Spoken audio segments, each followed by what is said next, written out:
Hey folks, and welcome to part 23 of Gurumin, a Monstrous Adventure. And as you've seen in the beginning, the audio may be a little distinct. I tried my best to sync up the audio as best as I could. What happened was some files got corrupted, and I tried my best to save the audio files, so I tried to sync up what little audio files I had left and try to sync it all back together. So I hope it's not too screwed up, and I hope you folks enjoy. In the last part, we pretty much went through Ruby Cave, and we explored a bit of that. And now we're here, doing another Century puzzle, platforming, mystery dungeon, all that good stuff here. So, this is pretty much, man, I kind of spit on that mic a little bit. This is pretty much it, as far as, like, exploration. So, the next two parts is it, folks. We only got two parts left in this, after this anyway. We only got two parts left in this game, and then that's it, folks. Game over. End of the game. But since this is stuff that we've already seen for the most part, it's just reversed in the outcome. It's changed a little bit. We can pretty much go on the tangent that I left off on last part, because we was talking about the different publishers company that helped make this brilliant game what it is, and I was still looking through the Wikipedia article, even though Wikipedia is not the best source for information. I've been told that, like, Wikipedia's been around since I was in high school, and the teachers always told us, you know, you can't use Wikipedia for information. You can't use it. So if I notice that you're using information from your references from Wikipedia, you're not gonna get any credit on your paper, you know. So I'm gonna go ahead and push up my glasses and give you an F in preparation in case you do. I'm like, what? We can't use Wikipedia? I mean, I know it's not a trusted source, but come on, man, I want that easy A. But yeah, we couldn't use Wikipedia, so we actually had to look for the information that we needed in order to do our reports, and that sucked. They didn't say that about college though, so I used the hell out of Wikipedia in college, even though the sources wasn't, you know. But anyway, yeah, corrupted footage, so I couldn't able to show off what I needed to. Yeah, good times, good times. But I've already explained to you what happened. I just felt really bad about, you know, trying to save the footage, but I really couldn't, because I don't know because I told you folks before, the program I use to capture footage, I use a lot of programs, but my number one trusted, and I use that kind of loosely, program that I use is very old. It's Camtasia 7. I use that for all my editing, my syncing up, my timelines. If I notice anything wrong with audio, I can be able to fix it within Camtasia. So Camtasia, when you're recording a game, with Camtasia in mind, because I use another one to actually, like, when you're editing, Camtasia can mess up on you. And I use an actual other program to record, you know, my PSP games. They mess up too sometimes, so I just need better programs. But I use another program to capture my PSP games, my PlayStation 2, PlayStation 3, all that other stuff. I use another program to, you know, record those. And sometimes when I import them into Camtasia, they mess up along the way. And I'm like, how the hell did this happen? So sometimes I have to go in and actually fix the audio. That's why I have problems with my Super Smash Brothers Brawl Subspace Emissary playthrough that I did. That playthrough was freaking, that playthrough was hilarious. Actually, now that I'm thinking about it, I think it messed up on me in Super Mario Brothers 3, the redone version, what we just did on this channel. And I think it was a couple of other more that I can't think of right now, that the program actually kind of went to bed on me, and it pissed me off, because I guess I shouldn't set my expectations up too high when I'm recording stuff, especially with the co-host with the most, because we do a session, we do about 3 sessions in order to get games done. maybe a little bit more, but I'll usually we hang around the third section. And oh man, when it came to subspace, I didn't notice that that it crapped out on me the first time. So we got a good maybe 10 minutes in until I looked back on the recording feed and noticed that it was frozen. Oh man, that truly pissed me off. And I don't know if maybe it's the laptop, because this laptop it's getting up there in age. This laptop is at least 5-6 years old by now, so it's getting up there in age, and it's time for me. Maybe it's time for me to get a new laptop. But otherwise than that, yeah, it went to bed on me, and that pissed me off so much. I'm trying to think of the first time we tried recording for Streets of Rage, the original Streets of Rage. We was recording that, we was getting set to go. Actually, we did start recording it. Streets of Rage, the first one, was supposed to be up sooner than what it did. And the reason why it didn't go up as soon as it did is because I was pissed off. Because the first time we attempted to record it, it froze on me, and I didn't realize it till we have already beaten the game. So when I go back to pull up on the footage, I noticed it was stuck on one part, and it was just stuck there. We can still hear the audio, because the audio is... we can still hear the audio, and by the audio I mean those two douchebags, how did they not fall off? But anyway, by the audio I meant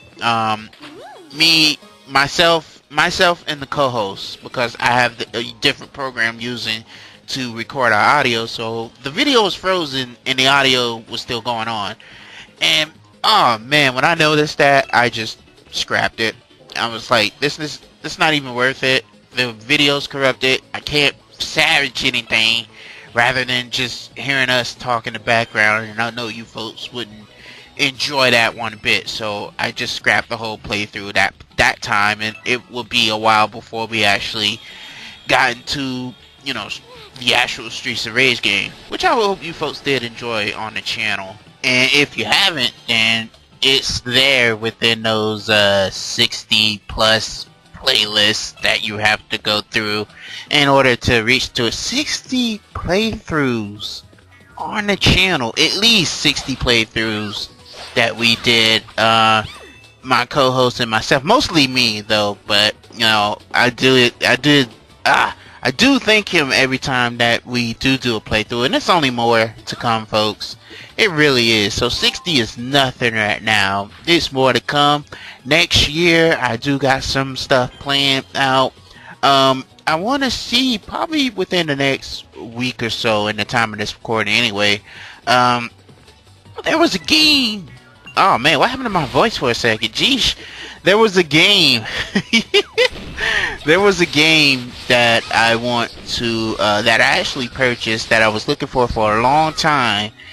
And I'll be able to show that off. It's a 2-player game. I'll give you a hint. That's the hint. It's a 2-player game, and it's for the Nintendo GameCube. So hopefully, if I could get things set up, I'm actually going to be doing test playthroughs pretty soon, because that game is fun. Going to be doing test playthroughs, and luckily I did fall down here because I was able to find some junk. But yeah, I'm gonna be doing test playthroughs, and hopefully have a good time playing it. So I don't know if is it gonna hold out. Is it gonna be as good as I remember it to be? Hopefully it does. And when I'm done testing it out and everything, hopefully the co-host and myself will be able to play the game for you guys, so you can see exactly what I'm talking about. And if you go to my Twitter, which you should, Mr. Sean at Twitter, then you will be able to catch some hints and stuff at what, you know, what I'm doing, what I'm planning on doing, all that good stuff. Even though I don't update on there as often as I should, but I'm always checking my Twitter, folks. I'm always on Twitter. So if you folks need to contact me for any reason, you know, tell me how good the videos are, how bad they are, what I need to do to improve, then hit me up on Twitter. Then I'll look at your feedback and take it into consideration what I need to do exactly to improve myself, because I know I need some improvement on something, and these guys are just ignoring this. Oh, look at that, just flying around. In real life, Parin would have got decapitated by that, but oh man, I got some dark sense of humor. I can have some dark sense of humor at sometimes. Maybe that's why me and the co-host are good friends, because we both got a twisted sense of humor, and we need to get checked out. Nah, just kidding, but we do have some dark sense of humor, though. I think everyone has a little bit of dark humor in them, you know, as long as they don't take it. I do have a limit on how far you can take it to where it's not considered dark humor anymore, more of offensive than anything. So I try to stay out of that when I'm, you know, just talking to anybody in general, especially a friend, you know, because I don't know how they would take that, me pretty much responding the way I do. But anyway, just to go back on topic with the other company, I'm trying to see, the Falcom, which helped produce this game. It's a Japanese video game company. Yeah, really. Okay, so they mostly do role-playing games, which is the Wise, if I'm even pronouncing that right, and the Legend of the Heroes series. I never heard of that. What is the Legend of the Heroes? I never heard of that series before. Okay, it started in the late 90s. Is it late 90s or... Okay, late 80s, okay, because I know most games start in the... Wow, I got a manga and an anime. I might have to check that out. It's the title alone kind of gets me kind of hyped to see what it is. I might check it out later, but yeah, the company is 37 years old. Geesh.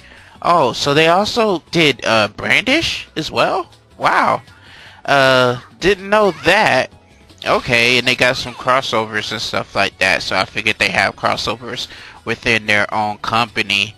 Oh, okay. So, yeah, Wise, if I'm even pronouncing it right, it's a game that always caught my attention. Matter of fact, I do have some PSP games of Wise. Maybe I should start on that. I don't know if I have the first one or not, because it's been a while since I actually looked through my PSP library, so I need to go ahead and do that as soon as possible, just to see what I got. And if I do, it might be featured as part as the RPG experience. I really can't call it the Weekend RPG anymore, because it started off as the Weekend RPG, and then I lost my internet, so I just started uploading Gurumin whenever I could, and now I'm pretty much I'm still uploading it Gurumin, you know, daily if I can, because it really can't call it, like I said, really can't call it a weekend RPG. What are you supposed to do with those switches there? You're supposed to set it all in the right direction and you'll get a treasure chest.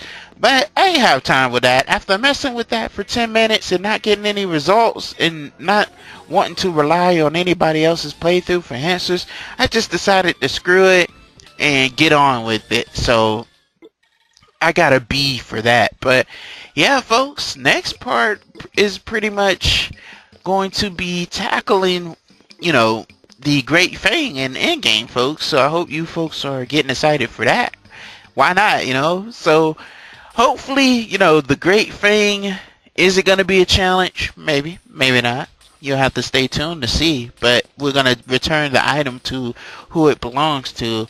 But that Wise got me curious now. I have to, when I in this part, I'm going to have to look over and see what kind of Y games I have. And that'll be a little bit to talk about. But I'm not going to be talking too much about that, because we have the end game stuff coming on. We got a bunch of cutscenes that's going to be coming up on the next part. And we'll just have to, that right there, that area right there. Oh man. If I could talk about it. But with that, yeah, that area is exclusively for a optional boss that you just get medals for, so it's not even worth it. But I'll see you on part 24.